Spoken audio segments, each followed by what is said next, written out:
Insperity presents the Small Business Advocate Show with Jim Blasingame, brought to you by FedEx, CareerBuilder.com, and Palo Alto Software. This is a copyrighted production of Small Business Network, Inc., all rights reserved.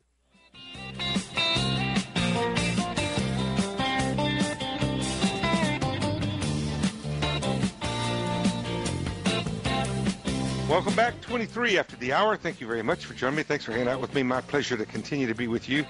My website is smallbusinessadvocate.com. I hope you check it out when you get a chance. Lots of stuff there that will help you with your small business. Having a great visit with our good friend Joel Libava. He's all over our website, smallbusinessadvocate.com, and we've got lots of stuff that lots of wisdom he's deposited with us over the years, articles, archives, past interviews, et cetera, et cetera. And, of course, while you're at my site, don't forget to subscribe to the newsletter. Check out our blog and the knowledge base and the Brain Trust members. And also don't forget to take the poll question right there on the home page. And, Joel, we need to know your website, too. How do we find you?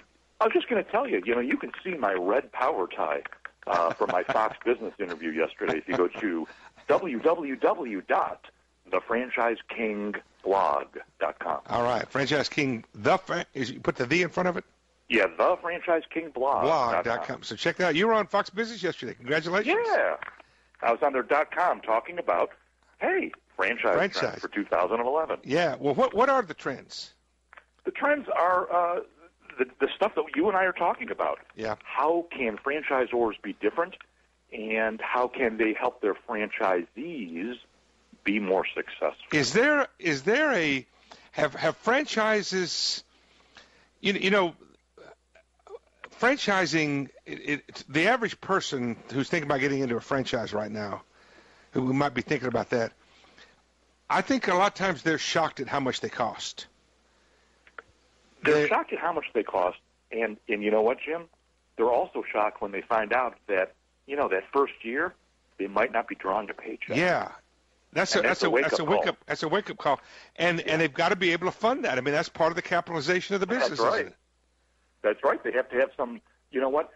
You and I know a lot about business expenses and having a reserve, but very few people talk about household expenses. Right. That's all part of it. But are there franchises out there that can actually earn a family a living that don't cost, $500,000 or $10 million? I mean, are there franchises out there that you can actually get into for $25,000 or $50,000, and they actually in a year's time, let's say, will actually start bringing in enough revenue to? I mean, is that reality?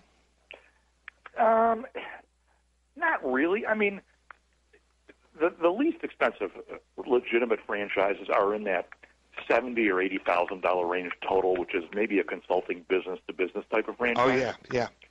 But that is very client dependent. So you have to be good in sales, which is okay, and you have to go out and hustle. Right. So you can make some of that money back sometimes faster than maybe a retail. So you're saying the least expensive ones, and the ones where if you work hard enough have the most opportunity are the ones that are not product driven, physical product driven. That's right. Like a restaurant would be, or a store of some kind. You're talking about some kind of personal services franchise. Personal services, maybe some business to business coaching, sales training, or something like that. Yeah. Right. Okay. All right. But beyond that, if there's a product involved, if there's something physical to deliver, those are typically more expensive, aren't they? Yes, of course, because there's inventory. Yeah. There's usually some payroll. Right. So, the costs are more. But the one thing that I learned early on from a great franchise guy was that there's really no direct or automatic correlation between what you invest and what you can make. You don't have to buy a $1.2 million Panera Bread a restaurant-type franchise to make six figures. But you have to have a big enough business to do so. Mm-hmm.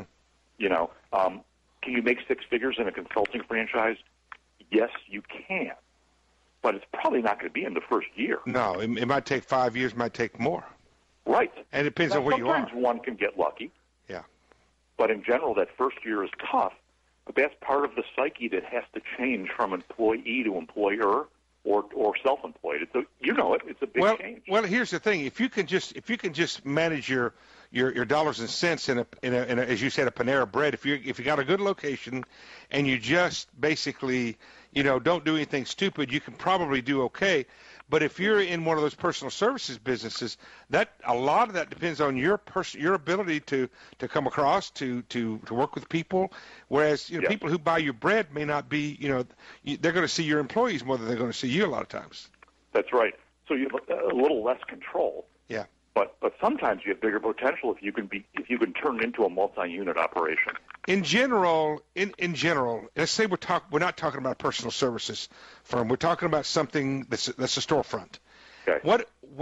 What's in general? What does somebody need to expect to have to buy any kind of a going concern type of franchise? We're looking at $500,000.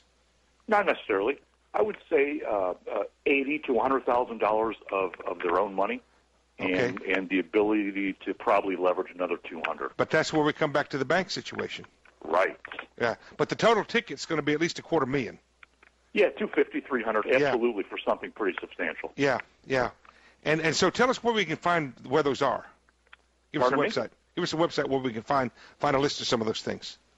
You can go to Franchise Direct. They have a nice one, www.franchisedirect.com. Yeah. They do a very nice job. There are and I know that you help people with this. So if they want to go to thefranchisekingblog.com, they can find out more about how you can help them. Absolutely. Yeah. Hey, Joel Libava, thanks for being here. Good job today. Hey, great talking to you. Check it out, folks. If Joel can help you, I know he will. Got to take a quick break. I'll be right back after these messages. Stay with me.